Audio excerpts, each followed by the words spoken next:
Hello, everyone, and welcome to the With Chinese Characteristics podcast. I'm Natalie. I'm Cherry. Together, we talk about topics with Chinese characteristics. We have another exciting book club episode. Woo! Why are we doing not artificial? Sorry. Why are we doing real woos now? Real woos? That we can do artificial ones. Do you want to know the real reason? I'm going to share the real reason with the audience. So we got a new podcast recorder thing, and it does multi-track recording with waves, so it makes a separate file for each track. And if you have the sound effect track in there, it's the same size as the other tracks. So every single time it's going to generate this giant file, so we could have 4 seconds of applause. So unless we're going to use it a lot. Well, I guess that makes sense because it's got to do the whole length, right? It can't. So unless we're going to really integrate it. It's worth it for the cliche of the sound effects of someone. Well, then on the one you want to edit, you can put the sound, you can put the sound effects in there. Okay. Your turf. Rules. I could just do I could just do a real woo. I can just do a non-digital woo. Organic woo. Okay. So that's the reason why, Jerry. As we discuss the technical details of the podcast for the audience. So today is another chapter. Well, let's talk first about. So Cherry wanted to mention that. Yes. Because Twitter's got insane. You mean Elon Musk has gone insane? And he probably has gone insane for a while now. But not that we're like big social media users, but finally, but it's enough. It's enough now that we've made a decision. When we have to take screenshots of posts and post those instead, like it's WeChat, then it's on Twitter. Yeah, maybe that's past the line. To avoid Elon Musk censorship. Yeah, in case if you're wondering, that's the Chinese technique, some wisdom from the Orient. If you take a screenshot of a post, then it's harder for them to censor. Yeah, the algorithms can't tell what text is in the post without a lot more work. Yeah. So, that's what you can always do. But check our website for alternate social media and follow us there if you want. Yeah. Anyway, so yes, Cherry. I also have another correction. I have a correction about the previous chapter, which I realized I was incorrect. Oh. I made light of Lu's spiritual journey. And throughout the chapter, I continued calling him Lu Da when he had a Buddhist transformation. Yeah. And he left the material world behind. Yeah, Da is no longer his name. No, so he is Lu Zixin or Sagacious Lu. Yeah. So that's also how, if you look him up online, he almost always is called Lu Zixin, because that's he's a spiritual being, Cherry. He is a spiritual being. He's on the path to enlightenment. He's left the material world behind. Seems to be a little windy path. No, Cherry. Taking some detours. This is a man who's left the material world behind. I don't know. Has he though? He hasn't. He certainly hasn't. He certainly hasn't left all the protein and all the booze behind. The booze and the meat behind? Yeah. Well, we're going to find out in this chapter. Sure. If you're joining us for the first time, we're doing a book club of the Water Margin, talking about each chapter, getting some context, and talking about, some of the cultural things and stuff that might not be apparent from reading the book. Yeah. Why do you look like... It's just very sophisticated cultural things and stuff. Oh, yeah, cultural things and That's stuff. what this podcast is about. Yeah, China and stuff. Yeah. So let's talk about chapter 5. Yeah. So chapter 5 is short and sweet. Very fun. Yeah, very fun. So we have more Lu Zixin adventures. You can just call him Sagacious Lu. More Sagacious Lu adventures. So when we last left off Sagacious Lu, he had joined a monastery to avoid attention after killing a man in the street in a major town. We didn't get into this too much, but China, as you'll see, it might seem strange to you that like Sagacious Lu kills a guy in the street in a town, and there's like this whole thing, and there's a bounty, and he's got to be on the run. But throughout the story, lots of people are going to get attacked and killed, just like on the roads and stuff. Yeah. And nothing happens, right? It's the Wild West. It's the Wild West. So it's one thing if you're in a city, then you're kind of like, challenging the authority of the government. Yeah. But on the roads and the forests and the hills, it's whatever, right? Well, yeah, in a township, it's the place where I guess civilization resides.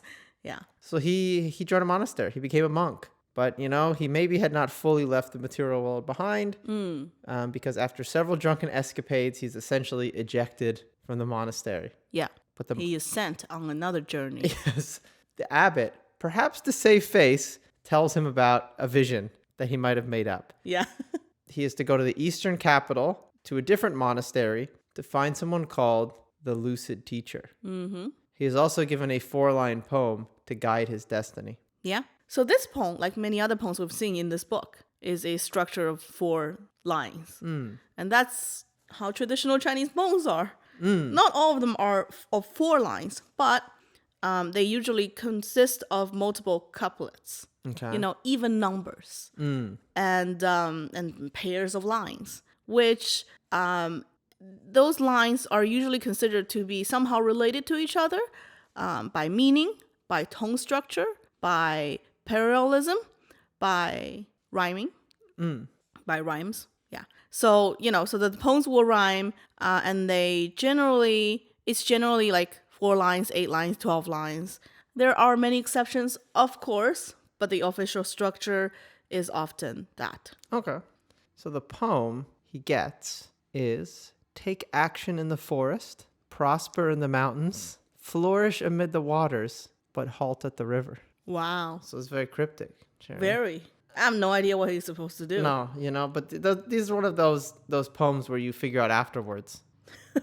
You look back and you go, oh, that was the river. The river was, you know, represented this or that, you know? Yeah. You can't lose with a With a vision like this. with a mystical 4-line Chinese poem. So we also learned that Squire Zhao, his benefactor, pays for the repairs. Yeah. And I guess we're done with Squire Zhao in the story because it says, of this we'll say no more. Yeah. So Squire Zhao has lost an insane amount of money, probably. On Sagacious Lu. On Sagacious Lu. Just because he likes guys who are tough. Yes. You know, and he gets caught up with it. Well, you know, Sagacious Lu basically delivered him by chance. Delivered him a mistress. Yeah. So Sagacious Lu's got to go now. He's got to go back. He's got to back go. on the road. Yeah. But is it time to talk about where he's going? Sure. Okay. So, much like all the Chinese dudes in this book that has gotten into trouble and being referred to a better place for their faults. Yeah. For some reason. They fail upwards. Yeah. Lu Da has also, in a way. Sagacious Lu, Cherry. Sagacious Lu has Okay, you also... gotta respect his spiritual Oh my god, journey. Lu Zhishen has also failed upwards this time. You think last time he failed upwards, you know, went to the Wutaishan, the prestigious Buddhist religious, like, I don't know, center, culture center of religion. And this time, after a murder. And this time, after, I don't know, beating people up, burning the place down, eating dog meat, drinking in front of everyone, causing a big mess. The only thing he gets done referred is fornicating, but we'll maybe get to that in this chapter. Oh God, yes. All the sins that's, you know, committed in committing. So he gets referred to the great Xiangguo monastery this time. He doesn't get there in this episode. No, he doesn't get there in this chapter, but that's where he's going, right? So it is, like Natalie said, located in the capital, and it's the Kaifeng city, and it is one of the 10 famous temples of Han Buddhism in China. One of the top 10, Natalie. And the status and the scale of the Xiangguo temples reached its peak in the Northern Song dynasty. So exactly at this time period that we're talking he's about. Going to the Vatican. He kinda, yeah. Also, the Vatican at the center of like urban life. Yeah. You know what I mean? It's no longer, Wutaishan is sort of out of the way. Yeah. It's in a remote region. No, it's not a remote region, but it's in a remote area. It's in the mountains. It's surrounded by nature. It's more focused on the Enlightenment. Yes, but the Great Xiangguo Monastery is like in the middle of the city right there. It's going to be even harder to abandon the material world. Yeah, somehow, right? Yeah. There are thousands of monks there, and there are, you know, different divisions of the temples. And it was not only the Buddhist center of the country at that time, but also it was the sort of a commodity distribution marketing center for merchants from all over the country as well, because this is the capital city. So it opens 5 times a month for a trading of, apparently it said the trading of 10,000 last names. So not just like old 100 last names, Natalie. 10,000 last names all come here for trade. So it's a big market. Yeah, so all surnames, everyone comes. The joke his Cherry is making is, so the name for like the common people in Chinese is Lao Baixing. Is the average Joe Lao Baixing, which is old 100 names. Yeah. Which is like, you know, your average Joe. So if it's a 10,000 name market, then it's real exotic. Real big, yes. And they apparently they trade rare birds, animals. They have mats, screen curtains, washing, saddles, That doesn't sound like leaving the material world behind, Jerry. No, but that's the thing. The temples that's in the city is very much well traveled by residents and people who travel to the city to pray, I guess, for good fortune, and it's integrated. Well, I'm assuming then that if you we talked about the Buddhist the monk certificates last episode. Yeah. That if you want to get rich with a monk certificate, you probably want to go to like the temple in the city. Yes. Right, as opposed to the one on the mountain. Exactly. You might be a little bit more serious about religion. Yeah. On the one on the mountain. Yes. Yeah. Exactly. So you certainly have to do a lot more meditating in the mountains. So that's the temple, and Ruda's going there. And I think this is my guess. I have no idea what happens in the next few chapters yet. Yeah. But my guess is that because this is located in such a populated area, there's some drama is going to happen there. I think it's some like fate is taking taking all of them into the center of the Song dynasty here. And I want Kaifeng, though, in Eastern Capital, that's where we started the story with Gaucho and all of that. Exactly. So we're back onto where the story happens, right? I do want to add one more thing about the Great Shangguo Temple. Okay. So in 1642, the temple was destroyed. You know by what? It's a very Chinese ending, I think. Mongols? It was no. Manchus? I guess that is a very Chinese ending. No, but it was the buildings were destroyed by the flood of the Yellow River. China's tragedy. Yeah. So it was obviously it was repaired again and again, and today it still exists. Or some version of it still exists. We should do a whole episode on the Yellow River. We should. About how it will just ruin your dynasty. It'll flood. It'll pick a different route out to sea, and then loss of the mandate of the heaven. Yeah. Well, put it on the wish list. All right. So he's going there, right? He's traveling out. He gets his sword and his staff that we talked about last. Sorry, his monk's knife, but really his sword. And he's heading out. The book says, when people see him on the road, they think, and I quote, "What a tough-looking monk." They would be correct. Yeah. So the book also specifies as he travels east, he doesn't stop at any monasteries. He only stays at inns and taverns. Well, yeah. Presumably because he's just drinking. He goes to the monastery. What do they have for him? Yeah, exactly. Well, I guess enlightenment, maybe. I don't know. Not really into that at the moment. Sagacious Lu has reached that. Yeah. He doesn't need He's any more enlightenment. He's already sagacious.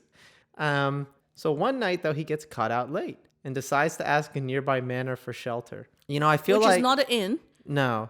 It's just a village. Which is also how chapter 2 ended. And I feel like maybe in these traditional Chinese stories, or at least in the water margin, that's like the Western, like, fantasy equivalent of you met in a tavern. You know what I mean? It's like you stopped at a manor house and then now there's adventures that are going to happen. So he stops at this manor house, but there's a big commotion there. The peasants try and get him to leave for his own safety. But being Lu, Sagacious Lu, he's about to fight them.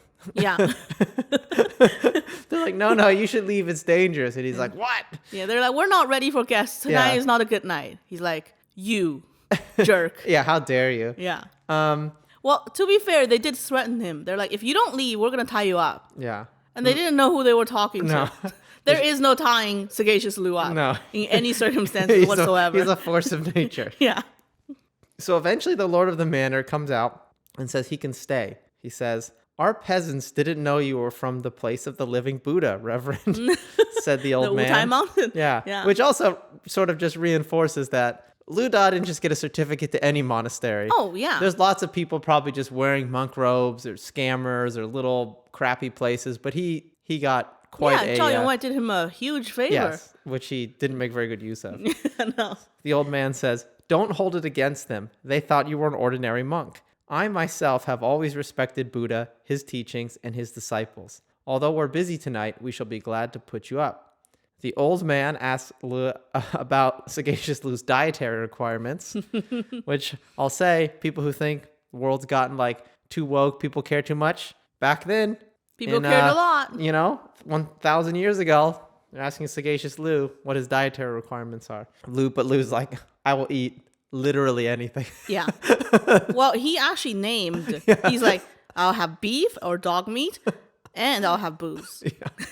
They were like, oh, you're a monk. We just want to be careful. He's like, Yeah. no, don't No, be I'm careful. fine. I'm so far on my spiritual journey. I Yeah. just can eat anything.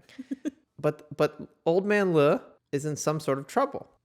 But he doesn't want to disturb Sagacious Lu, who has disowned the material world. Yeah. But Sagacious Lu drinks an entire pot of wine, eats an entire plate of meat, eats an entire goose, has a couple more bowls of wine. Yeah. It said 20 to 30 bowls of wine. Yeah. So the story comes out. Turns out there are bandits on a nearby mountain, and they are forcing a marriage upon his only child, his daughter. Only daughter. Yeah. Only child who is a daughter. Yes. They gave him some gold and other things, but they're like, we're marrying her. The marriage is planned for tonight. This upsets the old man because he wanted to use his daughter to adopt a son instead. Mm-hmm. Do you want to talk about this? I can talk about it. Okay. Sure. Well, you can first. I think if you followed any other episodes, China is a very patriarchal society. Oh, really? Yeah, I have no know. idea. I know, Cherry. I know it might be news to you. But so if you have a daughter, it's not really a descendant in the same way a son is, right? Like a daughter can't carry on your family line. It's not, I'm exaggerating. I mean, she's not a real person. She's not a real person in the same way a son is. No. Well, what can you do with a daughter then, right? Well, instead of marrying your daughter off where she goes to another family, if you're well off, you can have a son marry into your family, and then they become essentially your son. Yeah. And then they leave their family. Yeah. Right? And then they have to treat you As their parents. for filial piety and all of that kind of stuff. Yeah. So one of the workarounds that I think China has done over the years with its really patriarchal system is adoption is very flexible. You know, even like up to the point of like imperial hierarchy and princes and stuff, it's not seen as weird to just It's adopt. quite common to just be like your uncle is your father. Yeah. So anyway, that's what the old man wants. Yes. We don't really hear what the daughter wants. We never see the daughter. No. At 0 point, at 0 point, the daughter actually shows up. Yeah. She's just being talked about. And at 0 point, someone asks his daughter, hey, did you want to marry this Band-Aid? Yeah. You know? The daughter could have been like, man, this is my ticket. Yeah. This is my ticket to get out of this, rigid I'm going to become family. bandit too. Yeah. And we're going to meet some female bandits. We are going to So meet it's an some female option. bandits. Yeah. But not in this chapter. No. Not yet. Anyway, so they've just decided, Yeah. this is what's happening. So Lu suggests, Sagacious Lu, he's like, I could meet with this bandit and convince him to stop the marriage. And this is his explanation of how he's going to do it. He says, when I was on Mount Wutai, I learned the Buddhist laws of logic from the abbot.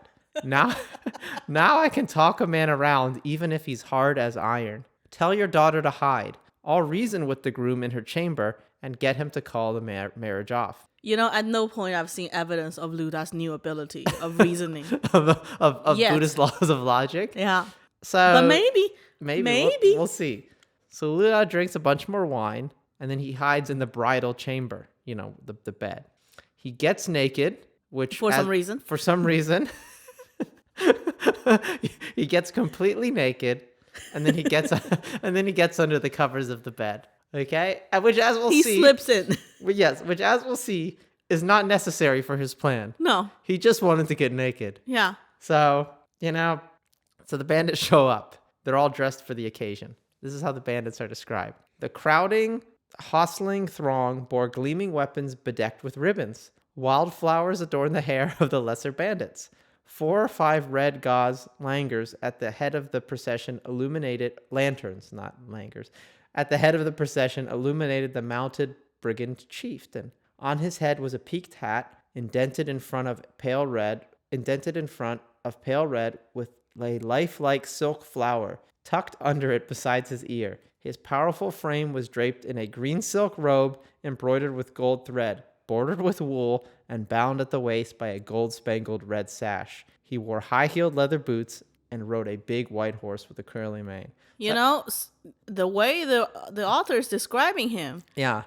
sounds like a dreamboat. I know, right? The daughter could have very much He's got being into it. right? He's like buff. He's got good fashion sense. He's got cool clothes. Yeah. All the other bandits got flowers and everybody's singing songs. I know. In a way, he could be rescuing the daughter away from this miserable miserable existence. family, and the father's like, no, you cannot leave my daughter. But it's not about what the daughter. I mean, obviously, like I'm sure being a bandit, it's gonna be rough too. But it's like it's not. It's not about what the daughter wants. It's just like old man Lou is basically like my property is being stolen. Yeah. Right? Yeah. It's like I need this horse to plow my field. I know. And now I don't have a horse anymore. I know. But I'm saying if we were to rewrite a new version. Yeah. Well, people do all sorts of rewrites today. Nowadays, I've seen a book about, rewriting the Greek tragedies and stories. So if I were to rewrite one today, I'll write one about how all of these women just wanted to marry bandits and become bandits themselves.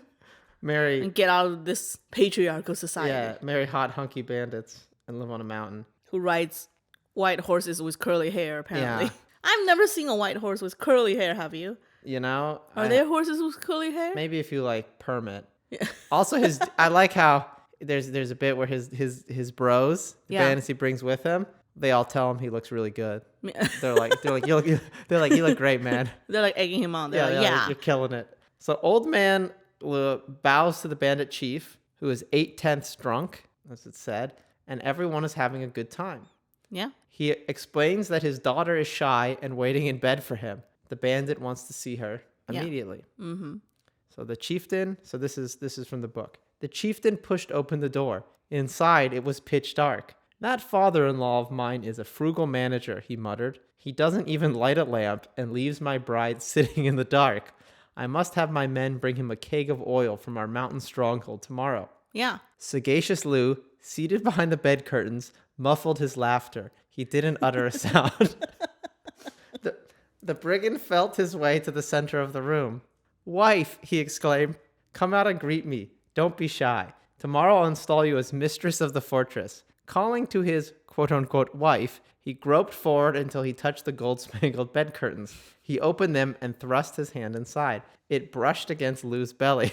The monk promptly seized the chieftain by the head, hat and all, and pushed him down struggling on the bed. Sagacious clenched his right hand into a fist. Mother-raping thief, shouted the monk, and struck him a blow on the neck and ear. How can you hit your master? Cried the bandit chief. Yeah. So at this point, do we need to say mother-raping cheat, like thief, like verbatim in this podcast? Well, that's what. Okay, sure, that's what they said back in the day. That's what he said. Okay, well, that's what they say today as well. Let's not do that. Is that a Chinese insult today? Yes. So it's sort of like mother. Yeah. We could bleep it out. Should I bleep it? Let's do that. You should do that when you then people will be mysterious what the insult is. This is a timely, not a disclaimer, but one of the difficulties or challenges one might face as a, I guess, Chinese woman or a Chinese person who's a feminist during the recent protests that we talked about in our last episode. Is a lot of the insults are gendered? A lot of insults are gendered. They will be like, you, please beep it, but they will be like, you mother CCP. And it's like, why don't we just, we don't need to say the first part. It doesn't add anything. Yeah. It doesn't help with the sentiment, really. Yeah. And you're insulting every woman that's here and every mother. And you have, I don't know, but there will often be these arguments. We don't have to be this loud, though. We don't have to protest right now. I feel passionate about this topic. Okay. So, and they will be like arguments. And then men would be unhappy that they're like, oh my God, you're censoring me too, just like the CCP. And now the argument's about... No. Now the argument's about the terminology instead of the actual issue. Exactly. So it's like, let's just not use that word. Beep it out. Well, but Lu did say that. I guess I'm sorry, Sagacious Lu. He said that several times already in the story. But that's content warning. Yeah. For a book that's 600 years old, 700 years old, there's adult themes in this book. Cherry. Many. I think, can I add one more? Yeah. I mean, I get it to an extent, like why some people's instinct, some men's instinct is to go to those words, because the only like effective insult they think there is calling someone a motherfucker. Yeah. So, but they're still thinking within that structure. And I think it's just good that it's time for them to do some self-educating. Yeah. It's a good thing, people. It's not a bad thing. Or man. Well, yeah. The other thing about this, though, when the bandit chief says, how can you hit your master? Mm-hmm. It implies that the bandit chief still thinks this is the lady he's marrying. Yeah, and he's the master. Yeah. He effectively bought a slave. Yeah. by giving the But also- the father some gold and forcing his daughter to be married Also, to him. he must think this is just a real buff lady he's marrying. Yeah. Because Little drags him He into the doesn't know bed. just yet. Yeah. It all happened too quickly. So Sagacious Lu says, I'm teaching you to recognize your mistress. He hauled him off the bed and pummeled and kicked him. Mm-hmm. So the bandit cries out. Everybody rushes in to see Sagacious Lu sitting naked on top of the bandit, beating him up. Imagine walking into that. Yeah. So the bandits try and save their leader, but Sagacious Lu, he's too strong. He's too strong. He's a hero character. So he beats them all up while he's still naked. Yeah. So he beats up all the rest of the bandits, still naked, Yeah. and all the bandits run off. Yeah. So they Can't blame them. No. So they threaten to come back, and they're going to teach the old man a lesson. They're not going to teach Sagacious Lu a lesson. No one's they teaching can't. him a lesson. Yeah. He's unteachable. They tried at the Yeah. at the temple. Nobody could teach him a lesson. Old man Lu gets worried, and then Sagacious Lu, as he will do many times, spills his entire backstory, Yeah. which seems to sort of defeat the purpose of being a secret monk. Exactly. Well, the old man, the father, was Yeah. like, "Oh, I really thought you were just gonna talk to him. I didn't know. Oh my God. Like, Why'd you get naked? Yeah. Why'd you beat him up? Why'd you have to be naked?" And it's like, well, I don't know. Maybe he was just fooled into wishful thinking. Yeah. Knowing that Sagacious Lu is a monk, so he must be somewhat a reasonable person. No. He's an entirely unreasonable person. So this has gone out of hand. It's gone out of hand. But Sagacious Lu's like, no. I got a plan. I'm a real tough dude. Yeah. You don't even grasp how tough of a dude I am. Try and pick up my stick. Yeah. Nobody can pick up his stick. Yeah. It's too heavy. Yeah. And they're like the peasants try and they report back and they're like, he must be a real tough dude. We can't pick his stick up.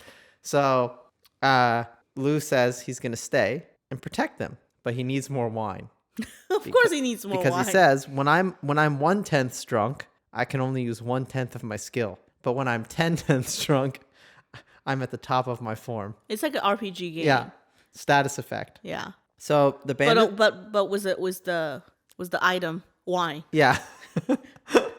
Just click the button a bunch of times. Yeah. Then, Well, I wonder, maybe they already do this, but if there's there are water margins video games, and you can play the characters. I wonder if you're playing Sagacious Lu and your special item is just gonna be wine. you get more powerful. Yeah.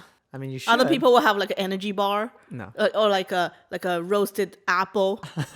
I know this is not the Zelda, but for Sagacious Lu it will just be goose. It'll be booze. It'll be goose and booze. Yeah, it'll be meat and booze bars. Yeah. Um, Or dog meat. He does love dog meat. He'll eat whatever, Cherry. Yeah. So the bandits go back. They run back to their mountain fortress, and it turns out that the bandit we met is not the head bandit. He's the lieutenant. And there's even a stronger bandit in charge of the fortress. Okay. And they explain, they go, we went down there, the old man, he says, and I quote, that wretched old donkey has sent his daughter away and hid a big fat monk in her bed. Mm-hmm. That's what happened. And that's what happened. So the bandits come down. Mm-hmm. They come down with the full group of bandits. Yeah. And they come down, they're going to teach the old man a lesson. And Sagacious Lu's like, don't worry, just make sure you got enough rope so you can tie them all up after I beat them up. Just be ready to tie them up. Don't be worried at all. After a few blows with the head bandit, though, because, this is water margin. It's not like it's a big fight. The head bandit challenges, Sagacious Lu, and they fight first. Yeah. After a few blows, though, Lu once again blurts out his entire backstory to this bandit he's fighting. And we learn this head bandit is actually Li Zhong, the medicine seller from chapter 3. And one of Nine Dragon Shujin's teachers. Teachers, yes. So it turns out Li Zhong had gotten attacked by bandits in the preceding year since we met him last. He had beaten the bandits up and decided to take them over. Yeah. And become the new bandit chieftain, which is kind of, I think, a trope in Chinese stories like this. It's like the if you beat the bandits, they're like, oh, you need to be in charge of us. They'll right? be number 2. You not become number 1. It's not about like leadership skills or anything, or organizational skills. It's just being the toughest. Or vision. Yeah, it's just being whoever's best at fighting. Yeah. So is this the same? When I was reading, I was a little confused. The guy Li Zhong had beat up. is also the guy, and that had became number 2. Yeah, so is also the guy Sagacious Lu has beat up. Yeah. Is also the guy who was trying to supposedly forcefully marry the daughter. Yeah. Okay. This guy just must not be very good at fighting. He's just a kind of a number 2 type character. Yeah, exactly. In every scenario. Yeah. He's just a not a main character kind of person. Yeah. So the last time we saw Li Zhong, Strong side character energy. Exactly.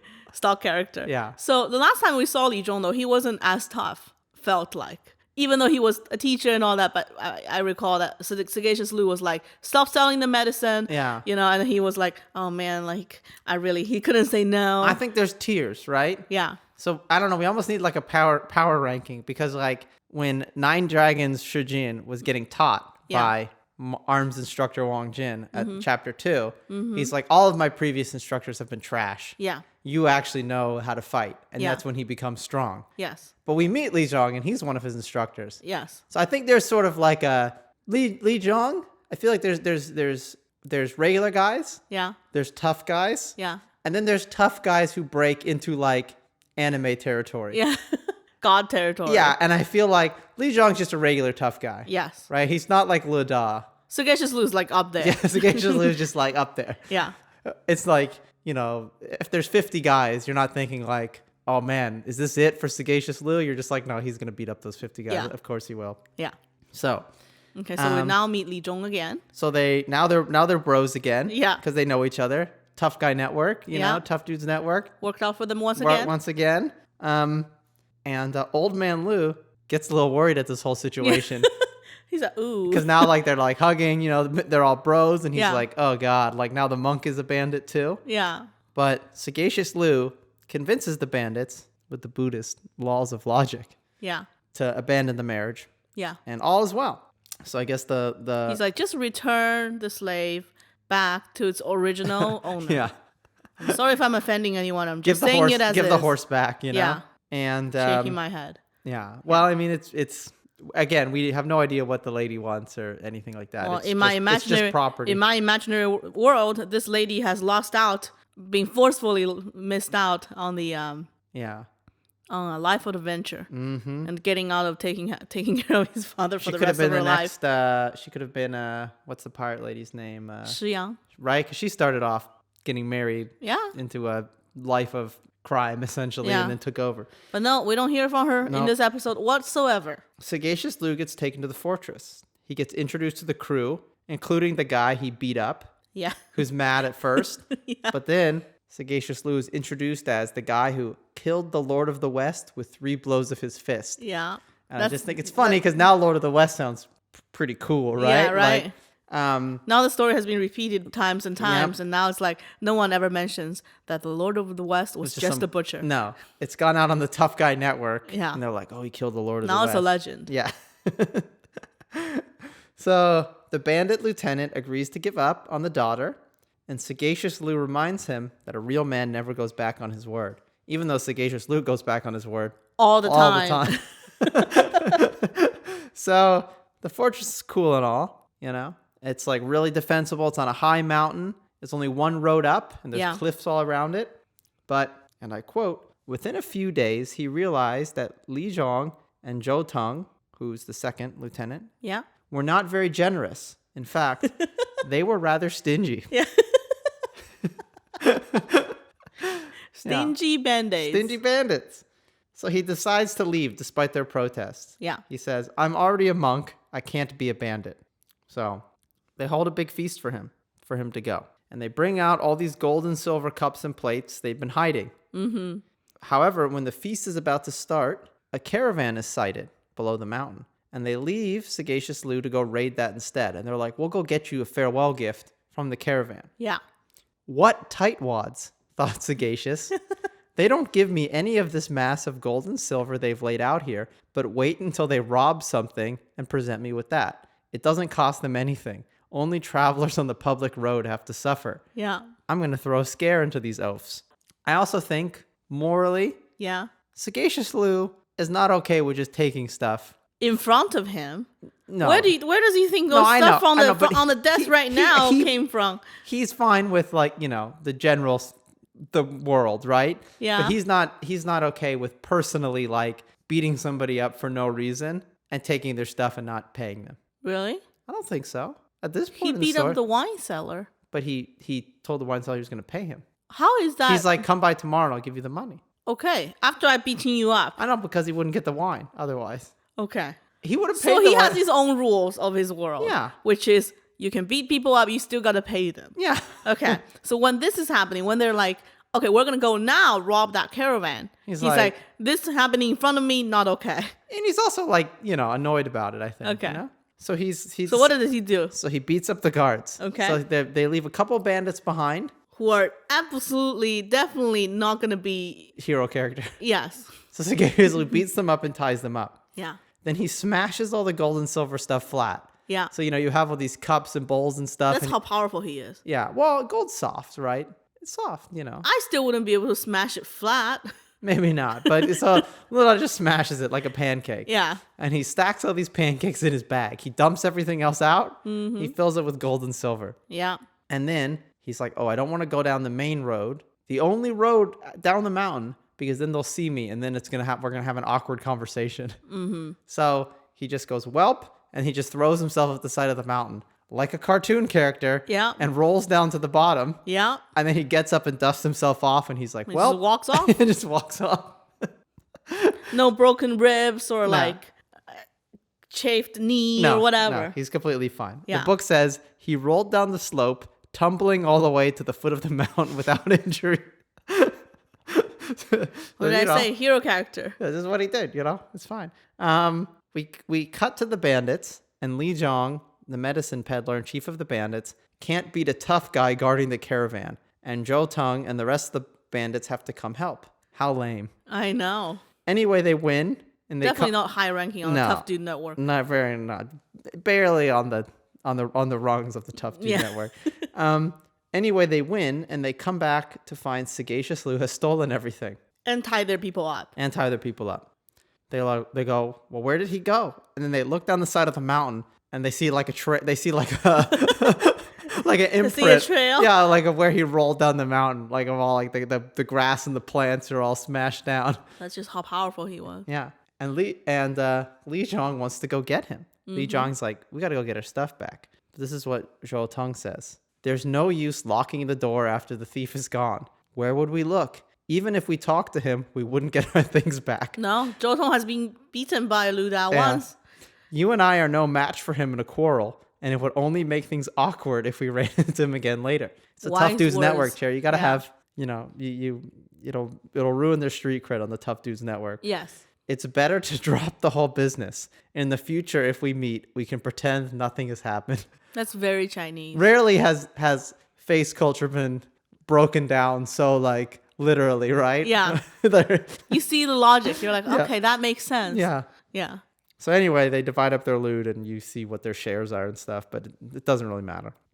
But then it ends with, reader, remember this well. From their lair on Peach Blossom Mountain, Li Zhong and Zhou Teng plundered and robbed. Mm-hmm. So that's where they're going to be. But the other chapter ending tease is what's going on with Sagacious Lu. Yay. And I'm going to summarize the chapter ending tease. Okay. He sees a monastery at the end. And the chapter ending tease basically says, if Lu hadn't gone there to this monastery, a bunch of bad stuff wouldn't have happened. But he did, so a bunch of bad stuff happened. To which holy structures More bad stuff. Yeah. Yeah. To which holy structures did Sagacious go? Read our next chapter, if you would know. Yeah. It's a Taoist temple. Yeah. That would be fun. So 3 chapters of just Lu Da doing bad things. Sometimes for a good cause. Yeah. I think arbitrarily speaking. Yeah. I think chapter 1, Lord of the West was a jerk. Sure, yes. The monastery didn't do anything wrong. No. Well, they did. They stopped him from drinking wine and eating meat. I know, but they were trying to help him reach enlightenment. I know. But that's not the way to help Lu Da. That's not the way to help Sagacious Lu. No. He needs to get it out of his He needs to get it out of his system. Yeah. That is chapter 5, The Water Margin. Got some new exciting episodes coming up about other stuff. Yeah. Can I say one more thing about Sagacious Lu? Yeah. Only 40 chapters to introduce everyone. Yeah. We've spent 3 on him. There's 108. I know. So you can clearly tell this is going to be a big character. Well, there's like 2 categories of characters in the water margin. Yeah. There's like real characters, and then there's like you describe a person and they're like, and he had 2 chieftains named like Tiger Fighting Jin and, Serpent Killer, Joe. Yeah. And it's like that. Okay, well, I guess they're technically stars of destiny, but that's all you really get on those people, Yes. right? Like, Yeah. yeah. Of them, we will say no more. Yeah. So Sagacious Lu is definitely a main character. Yeah. And as I think you might guess, Nine Dragon Shujin is also going to come back, and Yeah. So. But the 3 bandits, the 3-for-1 package might get mentioned. Yeah, they're going to be like, not many more times. No, and then these people joined, right? Yeah. So yeah. Yeah. I guess thank you for listening, everybody, and have a nice day. See you next time.